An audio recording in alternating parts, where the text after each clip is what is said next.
누가복음 9장 28절에서 36절까지 한 절씩 교독합니다. 이 말씀을 하신 후 8일쯤 되어 예수께서 베드로와 요한과 야고보를 데리고 기도하시러 산에 올라가사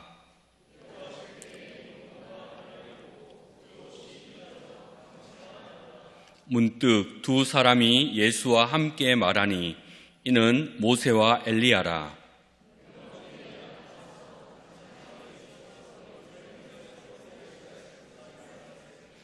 베드로와 및 함께 있는 자들이 깊이 졸다가 온전히 깨어나 예수의 영광과 및 함께 선 두 사람을 보더니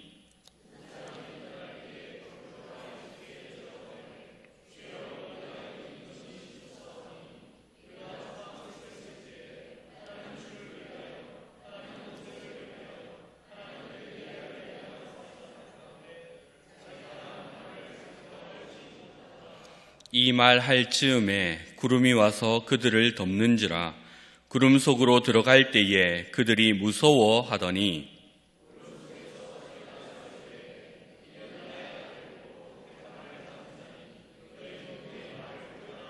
함께 봅니다. 소리가 그침에 오직 예수만 보이더라.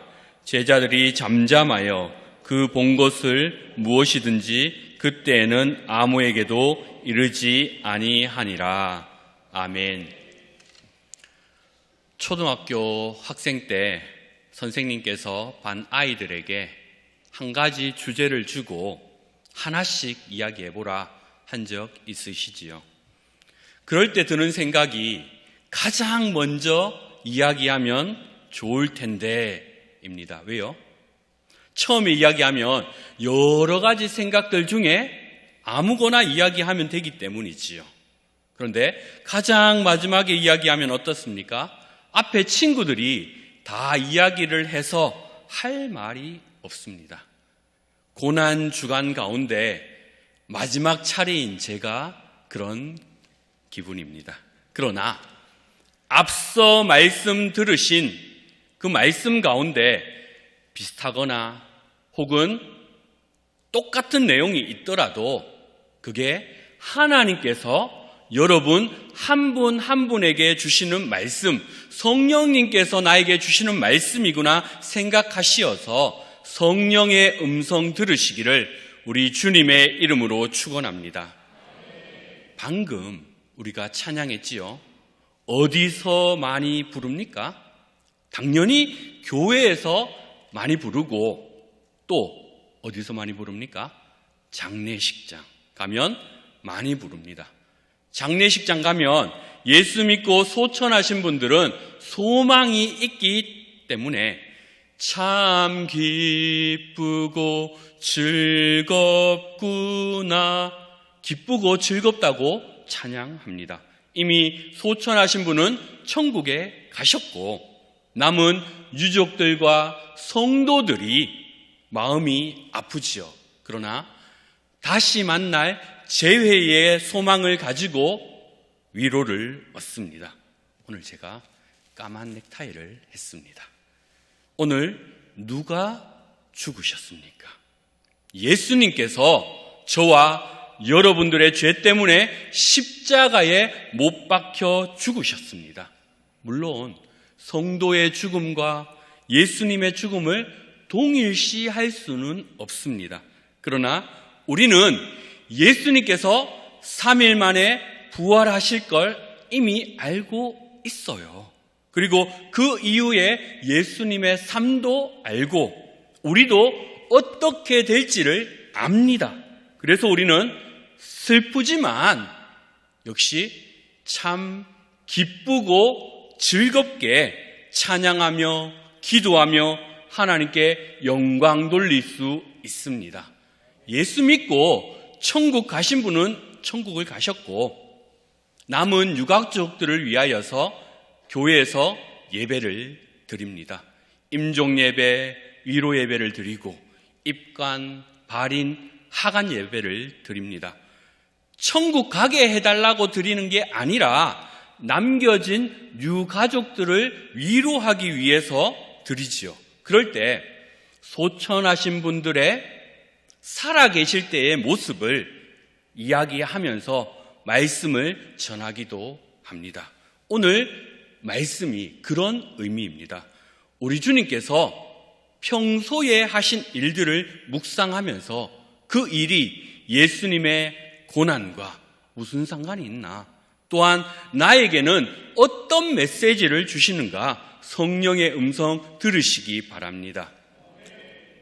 우리가 주일 예배를 시작할 즈음에 사도신경을 고백합니다.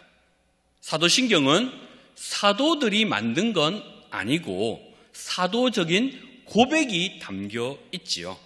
최근에 이단이 매스컴에 많이 등장합니다. 최근뿐만이 아니라 예전부터 이단이 많았지요. 초대교회에도 이단이 많아서 교회에 교묘히 드나드는 그 이단들을 멀리하기 위해서 성도들을 지키기 위해서 신앙 고백을 만들어서 고백했던 겁니다. 서로 확인하는 거죠. 네가 하는 신앙 고백이 제대로 된 고백을 하고 있는가?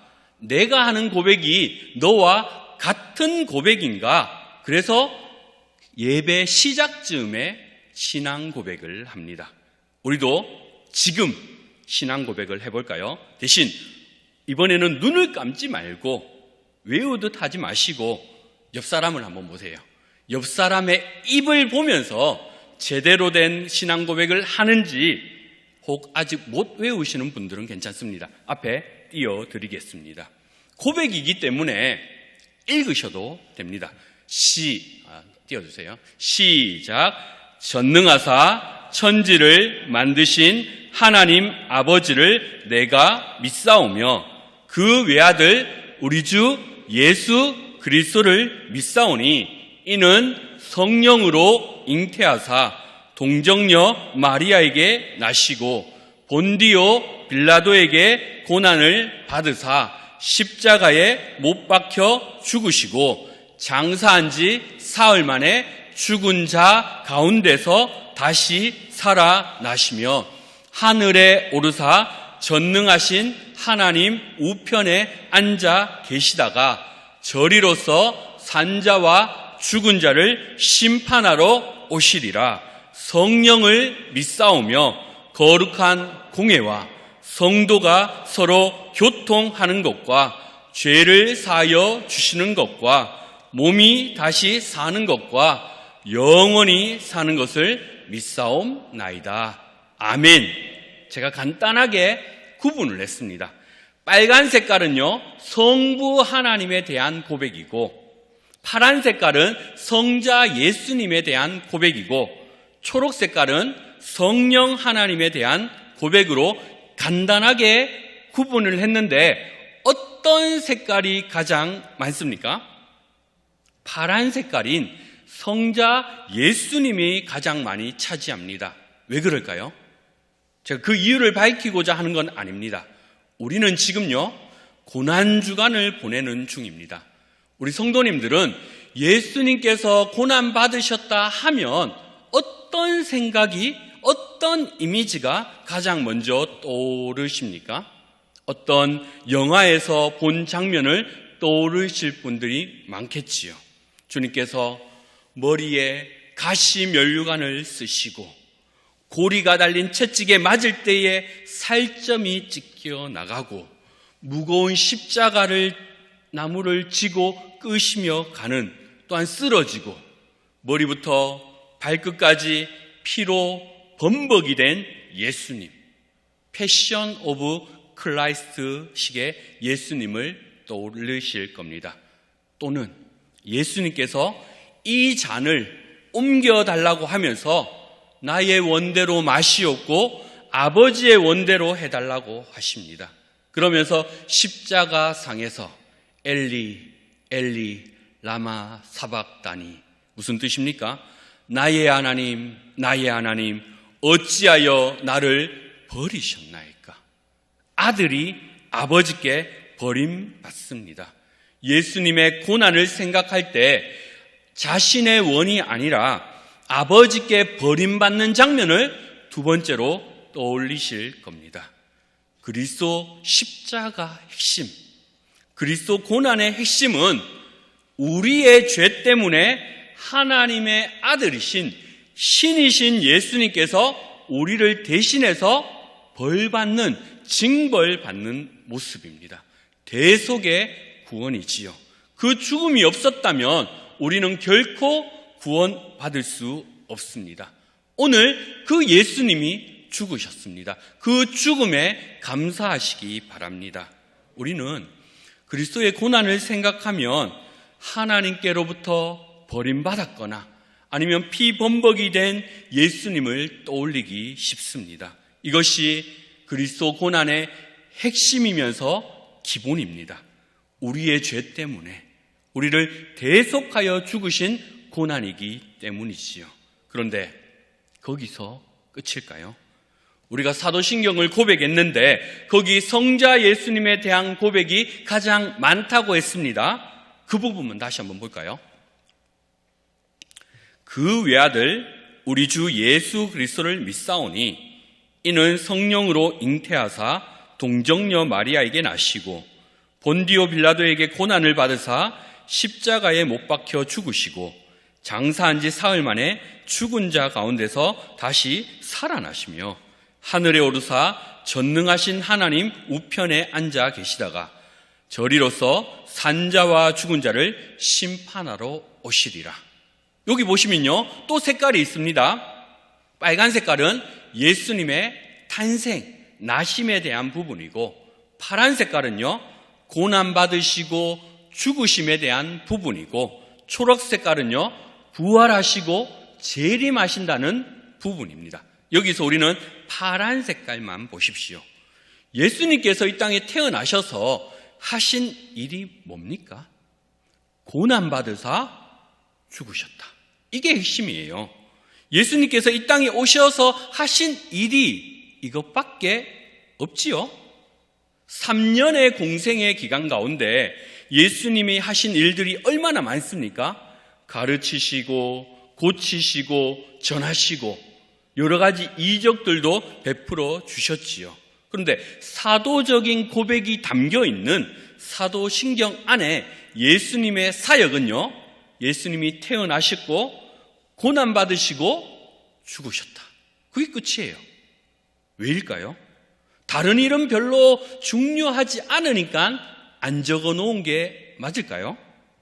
공생애의 일들이 예수님의 죽는 일들에 비할 때에 약하기 때문에 사도들의 고백이, 사도들이 만든 사도적인 고백이 담긴 이 사도신경에 그 고백이 아주 조금만 있는 걸까요? 주님의 생애 모든 경력을 생략하고 즉시 뛰어넘어서 죽으신 사건만 기록하고 있는 이유는 무엇일까요? 앞서 말씀드린 바와 같이 그리스도 대속의 죽음은 거기에 핵심이 있기 때문입니다. 성경은 하나님의 말씀이며 하나님의 말씀은 그리스도의 속죄 사역의 중심을 가지고 있다. 그래서 사도신경은 아주 짧고 간단한 신앙 고백이기 때문에 예수님의 생애를 요약해 놓았는데 다른 모든 부분은 가감히 생략하고 그리스도의 출생 이후에 동정녀 마리아에게 나시고 난 다음에 십자가 고난으로 바로 넘어갑니다. 하나님의 말씀인 성경이 그렇게 강조하기 때문이지요. 사도신경이 만들어질 초대교회 당시에 오늘날 2023년을 살아가는 현대교회가 강조하는 예수님의 제자도가 중요했다면 당연히 그 고백 안에 예수님의 제자도에 대한 내용이 들어있을 겁니다.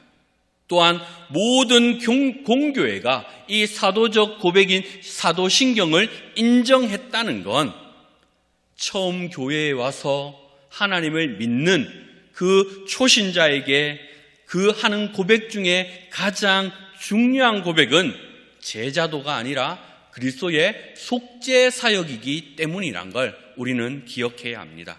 그렇다면 예수님의 생애 가운데 고난받으시고 죽으셨는데 우리는 이번 일주일 한 주간 예수님의 고난에 대해 묵상했습니다.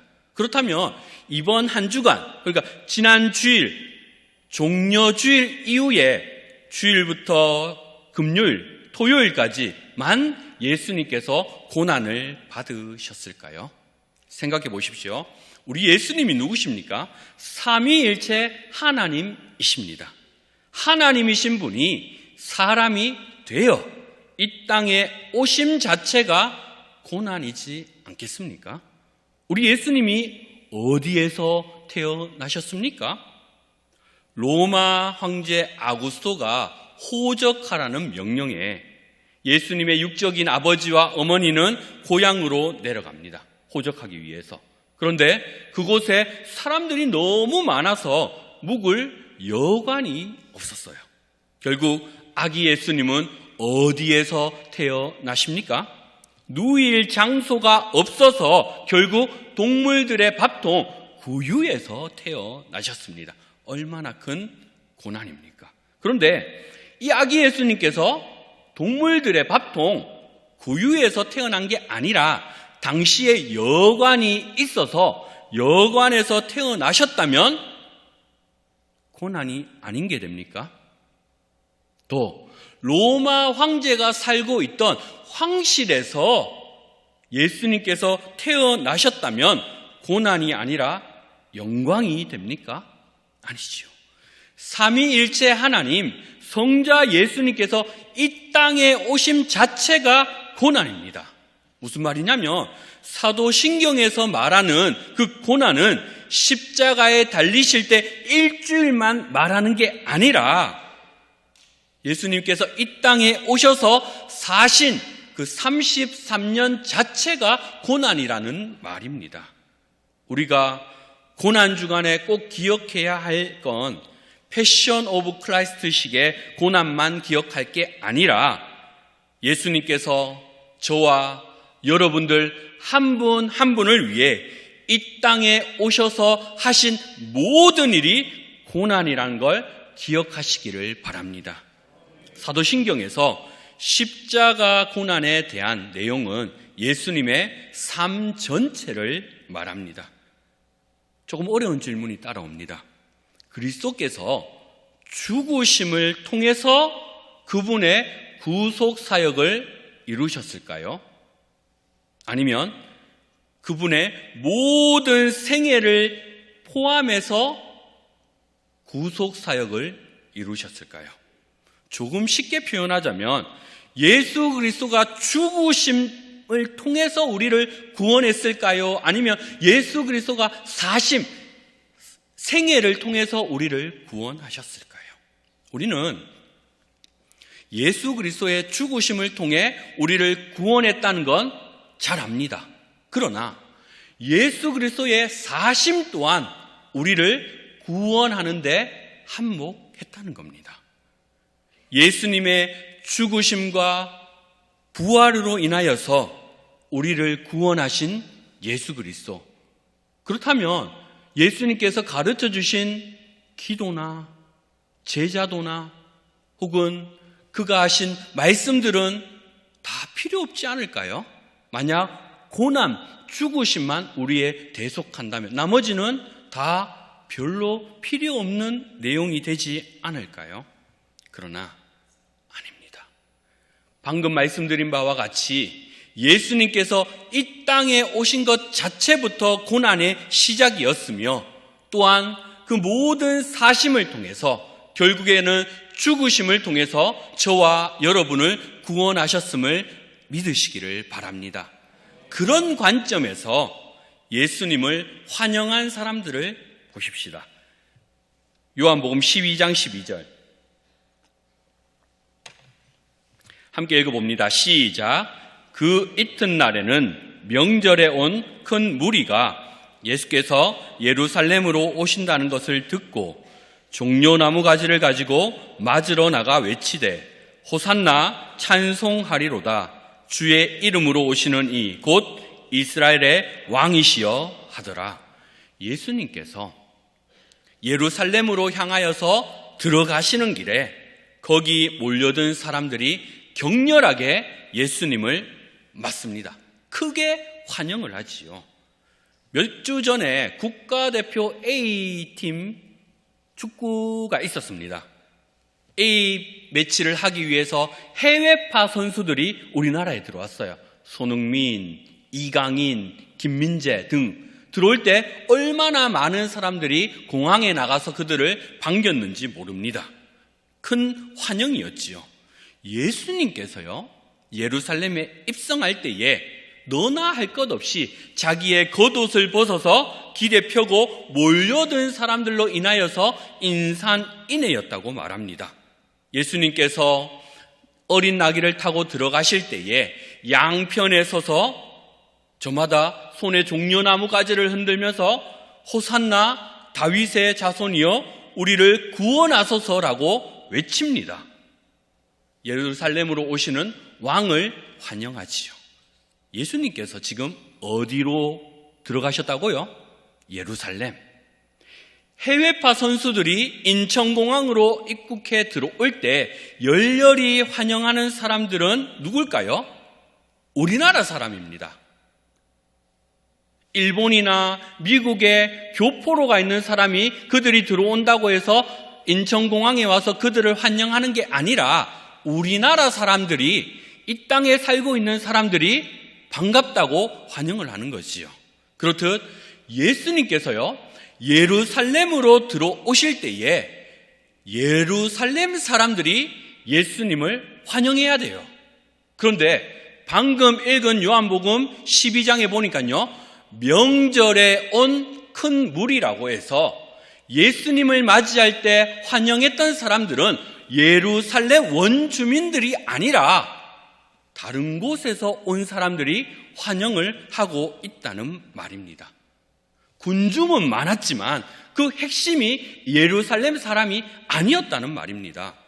왕이신 주님께서 왕으로 예루살렘으로 입성하실 때에 그 성 안에 살던 백성들, 아니요, 지도자들이 나와서 왕이시여 오셨습니까? 하면서 환영해야 되는 게 당연한 일이 아닙니까? 또 홀로 입성할 때에 호위하는 무사들이 따르는 것이 당연한 것 아닙니까? 그런데 바리새인들과의 만남은요, 거절당하고 대제사장과 다른 관리들도 나타나지 않았습니다. 예수님이 왕이신데도 불구하고 예루살렘은 그분을 영접하지 않았습니다. 그건 환영이 아니라 모욕입니다. 왜요? 겉으로 보기에는 많은 사람들이 운집했지만 정작 주인이 되는 예루살렘 백성들은, 주민들은 그 중에 왕의 행차에 나오지 않았기 때문에 고위층이 나와서 맞이해야 되는데 안 나왔다니까요.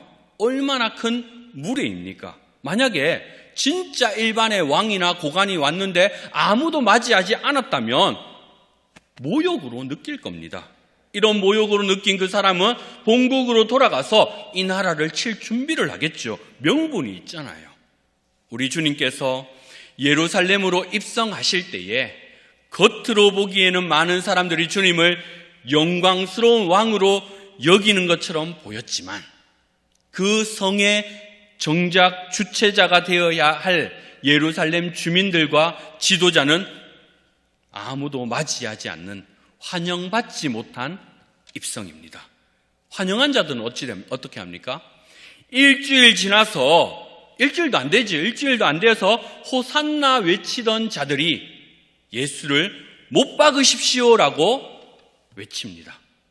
우리의 왕입니다라고 고백한 지가 일주일도 안 되었는데 당시에 폭동과 난을 일으킨, 당시에 사회 문란을 일으킨 바라바보다도 예수님이 더 악독하다고 하면서 그를 십자가에 못 박아야 한다고 한 사람들이 바로 그들입니다. 이들은 왜 갑자기 돌변했습니까? 그들의 비루한 삶을 건져줄, 인생의 복락을 가져다 줄 왕으로 생각했는데 예수님은 그런 왕이 아니었습니다. 그래서 별로라고 생각해서, 또 제자들은 무서워해서 예수님을 못 박히실 때에 다 떠나가 버립니다. 우리는요, 어떤 예수님을 믿으십니까? 땅의 것, 육신의 것을 채워주시는 그런 예수님을 믿고 계시지는 않습니까? 내 현실의 삶에서 조금 더 편안하게 해주실 분으로 예수님을 오해하고 있지는 않습니까? 고난주간 마지막 쯤을 지나는 우리 성도님들은 이런 예수님을 오해하고 있지는 않습니까? 내가 만든 예수님으로 섬기고 있지는 않습니까? 두 번째로 오늘 본문에서 예수님께서 영광스러운 모습으로 변형되셨습니다. 그렇다면 이 역시도 영광 받으신 일일까요? 고난의 범주 안에서 있는 일입니다. 이 역시. 왜요? 오심부터 고난이니까 그 모든 삶이 고난이기 때문에 영광스러운 모습으로 변한 것 자체도 고난 중에 하나입니다. 왜요? 사람들의 눈에는 그분이 가장 영광스럽게 보였지만 그분은 원래 천상의 옷을 입고 계셔야 할 분인데 그 순간 변하신 변화산 상에서도 예수님은 고난에 임하셨습니다. 그 가운데 모세와 베드로를 만났지만 그 영광스러운 자리에서도 그리스도의 고난이 발견됩니다. 본문 28절 읽어봅니다. 시작.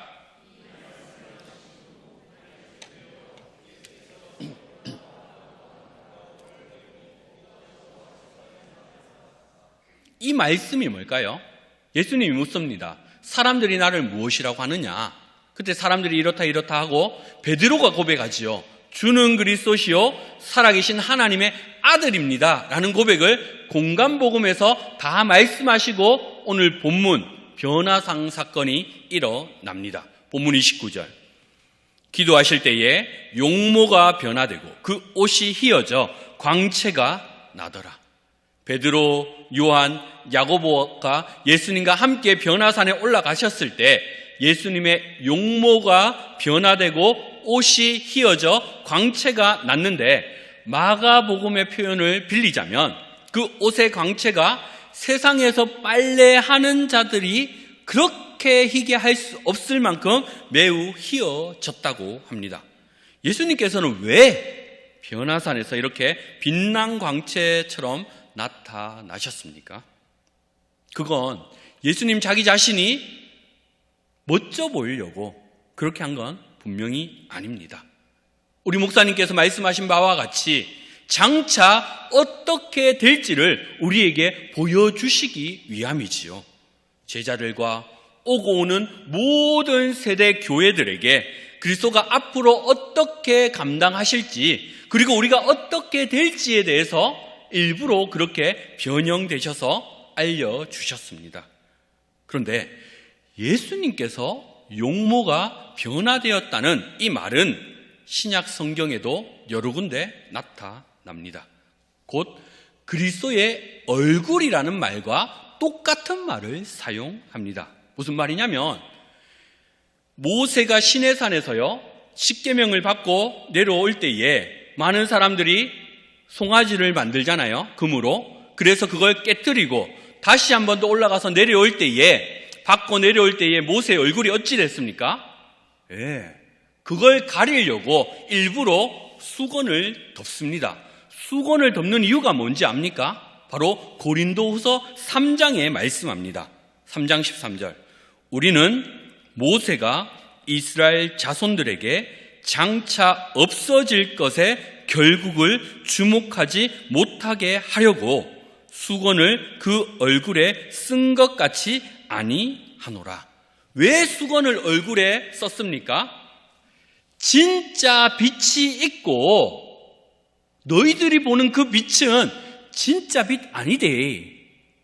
그 빛 오해할까 봐 모세의 얼굴에 수건을 둘러 썼습니다.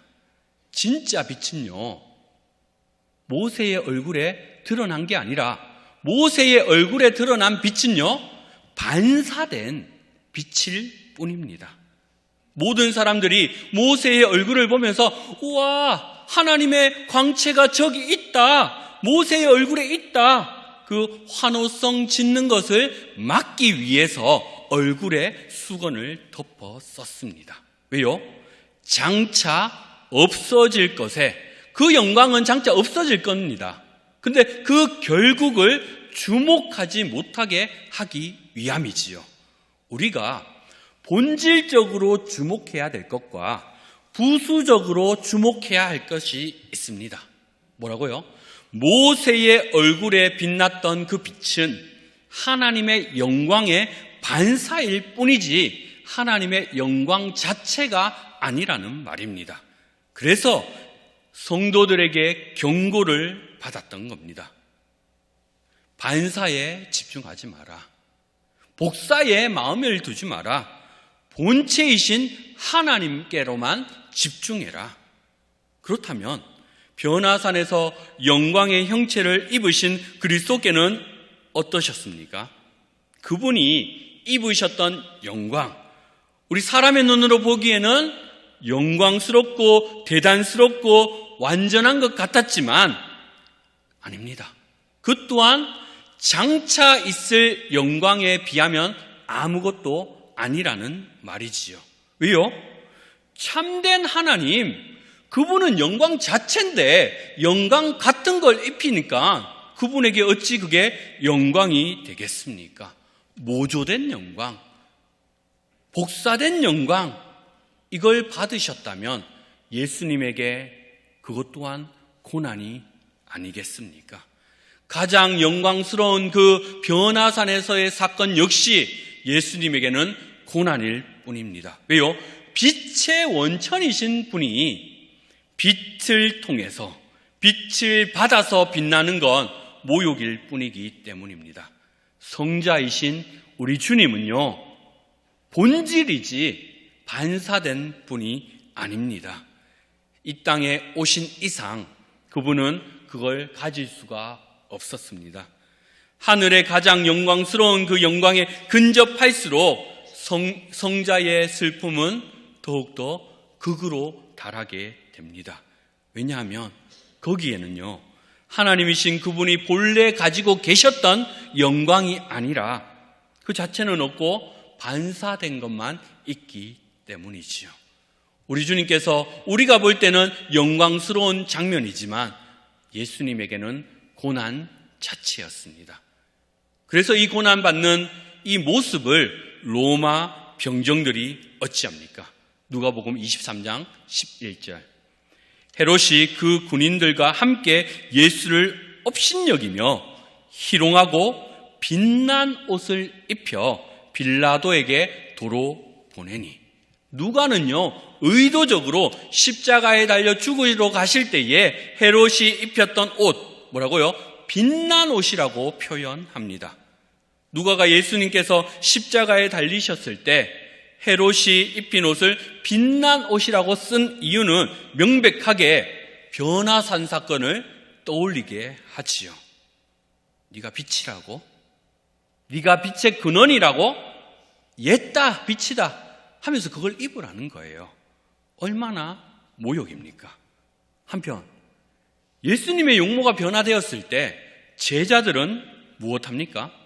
그때 나타난 두 사람이 있지요. 모세와 엘리야. 베드로는 영광스럽게 변모하신 자신의 스승 예수님께서 위대한 성인으로 추앙받던 모세와 엘리야가 나타났지만 근데 어찌 그들이 모세와 엘리야인지 알아봤는지도 궁금합니다. 성령님의 조명으로 인해서 그들이 모세와 엘리야임을 알아보고 모세와 엘리야와 우리 예수님이 함께 있는 모습을 보고 너무나도 놀라고 황홀하게 빠집니다. 그때 베드로는 어떤 말을 합니까? 어리석게도 영광이신 그분을 모세와 엘리야가 아무리 뛰어나다 할지라도 인간밖에 안 됩니다. 그런데 우리 예수님을, 삼위일체이신 하나님이신 예수님을 인간과 동격으로 만들어버리는 누를 끼칩니다. 이것이 얼마나 어리석은 시도입니까?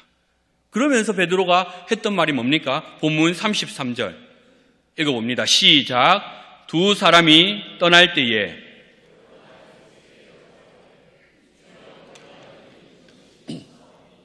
우리가 초막 셋을 짓되 하나는 주를 위하여, 하나는 모세를 위하여, 하나는 엘리야를 위하여 하사이다 하되 자기가 하는 말을 자기도 알지 못하더라.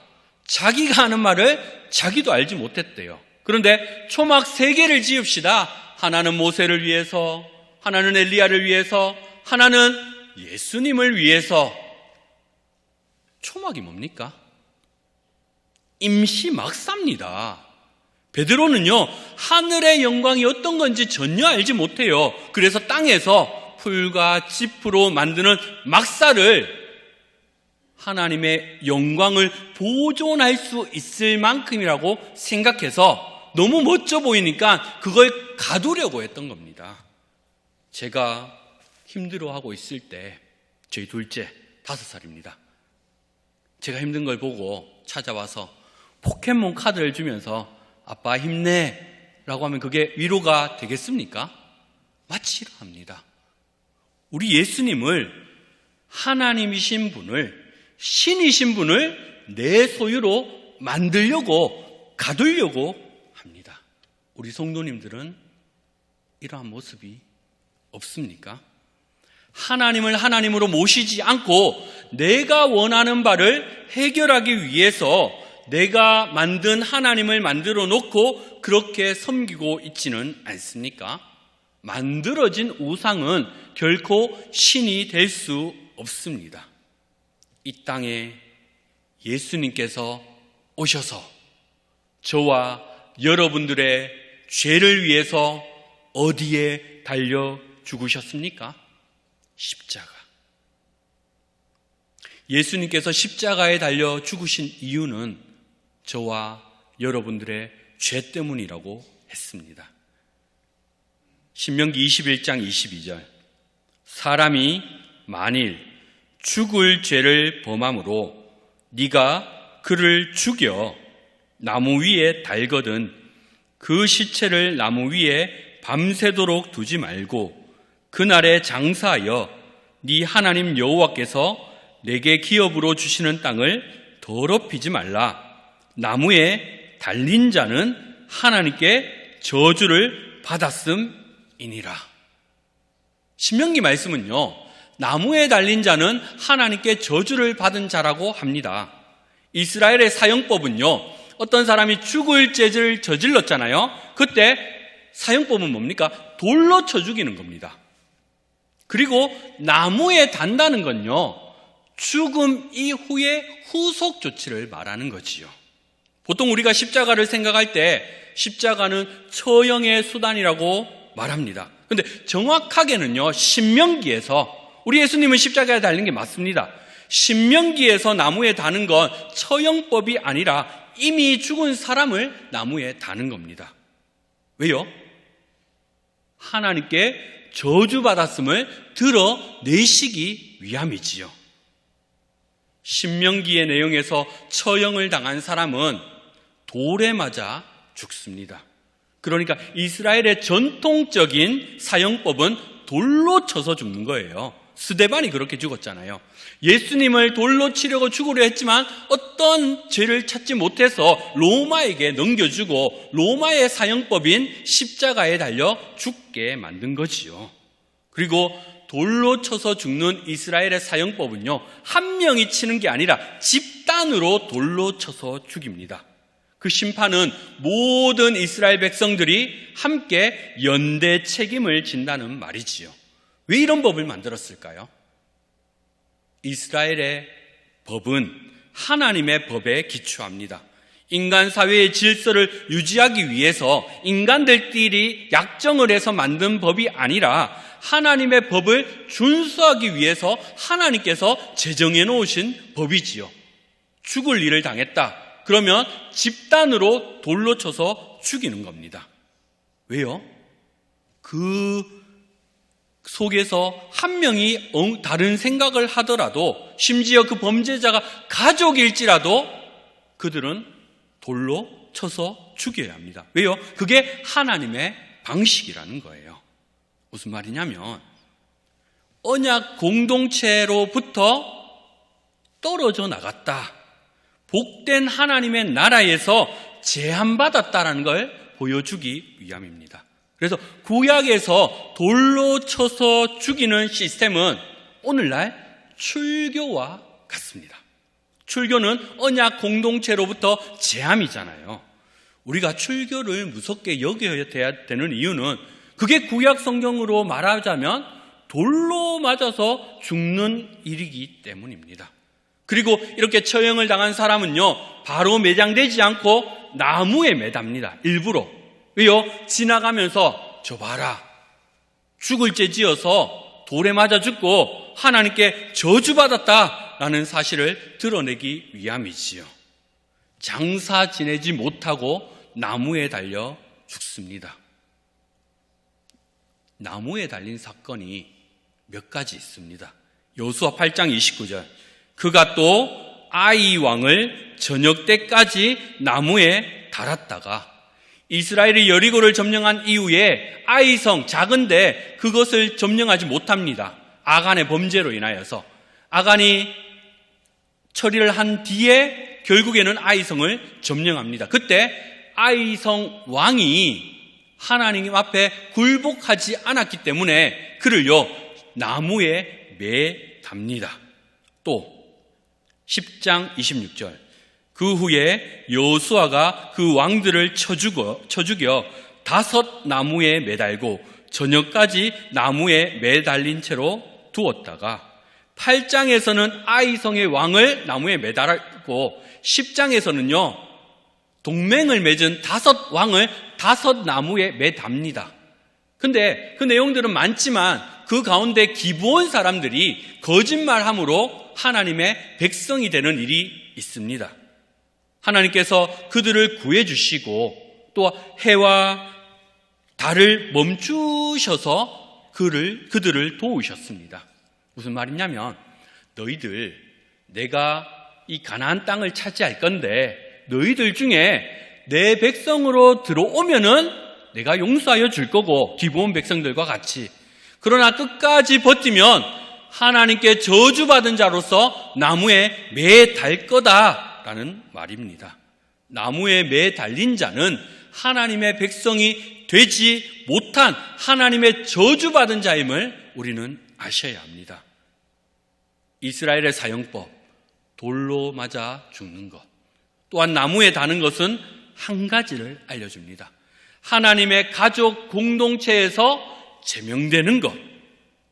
하나님은 이스라엘에게 이런 방식의 사형법을 주심으로 하나님의 저주를 받았다는 것은 이 복된 가족 공동체에서 영구히 제명됨, 떨어짐을 드러내심입니다.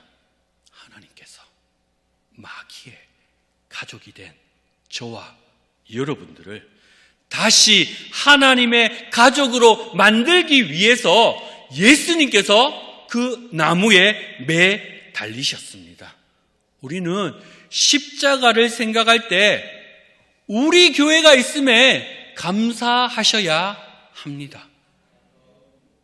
하나님의 가족 공동체 안에 떨어져 나간 게 아니라 함께 있음을, 십자가를 생각할 때마다 감사하셔야 합니다.